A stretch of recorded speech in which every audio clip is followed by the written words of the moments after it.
Assalamualaikum warahmatullahi wabarakatuh. Selamat malam semuanya. Nama saya Alfian Dwiki Rahmawan. Saya dari Teknik Mesin B angkatan 2018 dengan NIM 183-242. Kali ini saya ingin mempresentasikan hasil PowerPoint saya dari mata kuliah Energi Baru Terbarukan dengan judul RDF atau Refuse Derived Fuel dari Sampah Kota. Kita lanjutkan. Latar belakang, sampah merupakan bahan yang terbuang dari hasil aktivitas manusia maupun proses alam tidak memiliki nilai ekonomi lagi, bahkan dalam menimbulkan dampak yang negatif.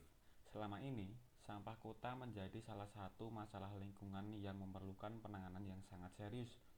Masalah yang sering muncul dalam penanganan sampah kota yang terus bertambah jumlahnya adalah biasanya operasional yang tinggi dan semakin sulitnya ruang yang pantas untuk pembuangan, sehingga dalam penanganan sampah kota sering menimbulkan dampak yang buruk terhadap lingkungan. Pada umumnya, sampah dapat dibagi menjadi dua golongan, yaitu sampah organik dan anorganik. Selama ini, penanganan sampah kota di negara-negara berkembang seperti Indonesia hanya menimbun dan membakar langsung sampah di udara terbuka pada TPA atau tempat pembuangan akhir.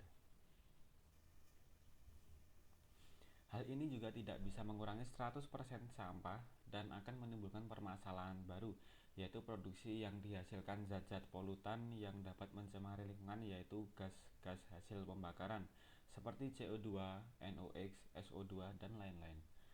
Pengolahan sampah kota menjadi RDF dalam bentuk briquette char telah diteliti oleh beberapa peneliti, dan tampak bahwa karakteristik pirolisis sampah kota dan pembakaran RDF sangat tergantung pada jenis sampel yang diteliti.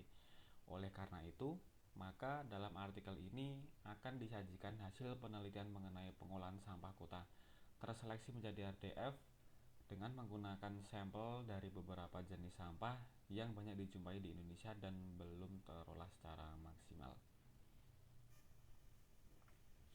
Perumusan masalah sesuai dengan judul dan latar belakang di atas, maka masalah yang ada dalam topik ini adalah: yang pertama, ini potensi energinya di Indonesia dan dunia. Yang kedua, mekanisme kerja atau produksi bahan bakunya. Yang ketiga, performa prosesnya. Dan yang keempat, potensi aplikasinya di Indonesia. Tujuan penulisan ini adalah sebagai berikut. Yang pertama, dapat mengetahui potensi energinya di Indonesia. Yang kedua, dapat mengetahui mekanisme kerja atau produksi bahan bakarnya. Yang ketiga, dapat mengetahui performa prosesnya. Dan yang keempat, dapat mengetahui aplikasi di Indonesia. Untuk manfaatnya, ini memberi pengetahuan dan referensi lebih terhadap pembaca tentang potensi. Potensi energi di Indonesia. Refuse Derived Fuel atau RDF dari pengolahan sampah kota telah banyak dimanfaatkan sebagai bahan energi alternatif pengganti batu bara dalam industri semen. Beberapa industri lain yang menggunakan RDF sebagai bahan bakar pengganti batu bara diantaranya adalah industri semen, keramik, dan pembangkit listrik. PT Semen Indonesia atau Persero Tbk menjadikan RDF dari sampah kota sebagai salah satu sumber energi alternatif. Langkah tersebut ditempuh sebagai upaya perusahaan untuk menjadi green industry dengan target 30% bahan bakarnya adalah bahan energi terbarukan. Unit pengolah sampah dalam Waste to Zero Project atau WTZP berdiri sejak 2014 dan beroperasi pada 2015. WTZP dengan kapasitas 6, ton per jam tersebut mengolah sampah di tempat pembuangan akhir atau TPA di Gresik seluas 6 hektar. TPA tersebut memiliki deposit 210.000 ton dengan jumlah sampah yang masuk tiap harinya sejumlah 225 TPD atau ton per day. Kemudian luaran dari mesin WTZ sebesar 60% akan menjadi energi, 30% menjadi pupuk, dan 10% menjadi timbunan atau semen Indonesia.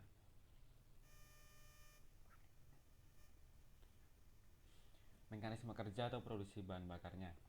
Dalam perencanaan RDF, proses pengolahan sampah diawali dari masuknya sampah ke TPA.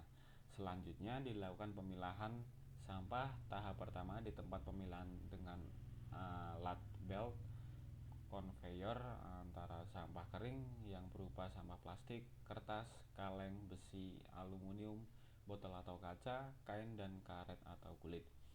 Setelah dilakukan pemilahan sampah dari alat belt conveyor, sampah akan dilanjutkan di proses shredding, di mana dalam proses ini sampah akan dicacah dengan bentuk yang seragam dan menghilangkan volume yang berlebih yang akan mengganggu proses lebih lanjut. Proses selanjutnya adalah screen. Proses ini dilakukan pemisahan bahan yang tidak diperlukan dan bahan daur ulang dari fraksi bahan bakar. Proses selanjutnya yaitu pelletization. Dalam proses ini, bahan akan dipadatkan dengan padat berbentuk bulatan seperti briket. Kemudian ditampung di fuel storage yang selanjutnya akan menjadi bahan bakar insinerator. Yang selanjutnya itu performa proses, ya, salah satu alternatif pengolahan sampah kota terkait dengan konsep waste to energy adalah pembuatan refuse derived fuel atau RDF. RDF dikenal sebagai bahan bakar alternatif yang dihasilkan dari sampah mudah terbakar seperti sampah plastik, karet dan kulit, tekstil, kayu, kertas, resin sintetis, lumpur pengolahan air limbah dan lumpur olahan. Pada proses pembuatannya dilakukan pengolahan pendahuluan berupa penyisihan sampah yang tidak terbakar, pencacahan, dan pembuatan pelet atau pil RDF. Pada saat pembuatan pelet, sampah dipadatkan kemudian dibentuk menjadi pil dengan ukuran tertentu. Pada saat pemadatan ini, kadar air dari sampah berkurang dan nilai kadar volatil otomatis bertambah. Turunnya kadar air ini juga mengakibatkan kenaikan nilai kalor. Oleh karena proses pemadatan merupakan proses secara fisik, maka karakteristik kimiawi sampah tidak berubah ketika dibentuk menjadi RDF. Kalor minimal untuk menjadikan suatu bahan menjadi bahan bakar atau sebagai sumber panas, maka bahan tersebut harus memiliki kalor minimal 2-2,5 kilokalori per ton. Sedangkan nilai hasil uji material sampah combustible zona aktif 11 TPA Jatibarang berada pada 5-6,2 kilokalori per ton. Sehingga cuplikan sampah tersebut dapat memenuhi kalor minimal untuk menjadikan suatu bahan menjadi bahan bakar atau sebagai sumber panas. Untuk meningkatkan nilai kalor dari material sampah, kita masih perlu upaya untuk meningkatkan nilai kalor material tersebut, yaitu diperlukan upaya pengolahan pendahuluan baik berupa pengeringan, pencacahan maupun pembentukan sampah menjadi pelet RDF. Penggunaan RDF ini dapat menggantikan sumber energi tidak terbarukan yang sudah mulai habis dan digantikan dengan energi baru terbarukan dengan konsep waste to energy.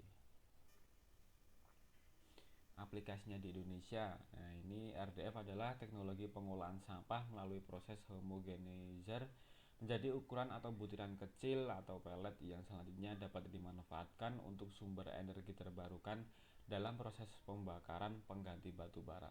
Fasilitas RDF di Cilacap adalah yang pertama di Indonesia. TPST RDF memiliki kapasitas mengolah sampah sebesar 120 ton per hari. Saat ini telah melewati masa uji coba dan menunjukkan hasil sesuai dengan direncana atau standar, yaitu produk berupa RDF sebanyak 30-40 ton per hari. Kadar air turun dari 57,60% menjadi 22,75% dalam waktu 20 hari dengan nilai kalori sebesar 687 kilokalori per kilogram. Berikut adalah alur pengolahan sampah menjadi RDF. Yang ini pertama penimbangan sampah. Setelah kita lakukan penimbangan, terus kita lanjut ke pembongkaran sampah. Setelah kita pembongkaran sampah, setelah kita bongkar, kita lakukan pemilahan sampah. Kita pilih mana yang organik, mana yang anorganik, kita pilah-pilah. Selanjutnya melakukan pencacahan, terus pengisian bank pengering, selanjutnya pengeringan sampah, terus pengayaan, dari sampah kita ayak, selanjutnya menjadi RDF dan akan bisa digunakan sebagai bahan bakar. Kesimpulan, RDF dapat digunakan sebagai alternatif untuk pengatasan masalah sampah di kampung nelayan, sehingga diharapkan penduduk dapat mendukung rencana ini. Ada beberapa masyarakat yang diperoleh baik dari segi ekonomi maupun kesehatan. Sampah bukan hanya menjadi masalah pemerintah, tetapi masalah bagi penduduk. Hasil dari RDF ini kedepannya dapat digunakan pada industri semen yang ada di sekitar wilayah kampung nelayan serta TPA yang ada. Seharusnya dipisahkan antara sampah dari penduduk dengan wilayah Teluk Penyu. Hal ini dapat memudahkan pengolahan sampah menjadi bahan bakar RDF. RDF dihasilkan oleh sampah dapur, limbah kayu, dan limbah plastik. RDF berkualitas baik adalah RDF yang memiliki nilai kalor yang tinggi. Hal ini logam berat dan klorin. Aspek kualitas tersebut dipengaruhi oleh beberapa pihak seperti produsen RDF, pengguna RDF, dan peraturan terkait. Selesai. Mungkin sekian presentasi dari saya, kurang lebihnya saya mohon maaf. Bila taufiq wal hidayah. Wassalamualaikum warahmatullahi wabarakatuh.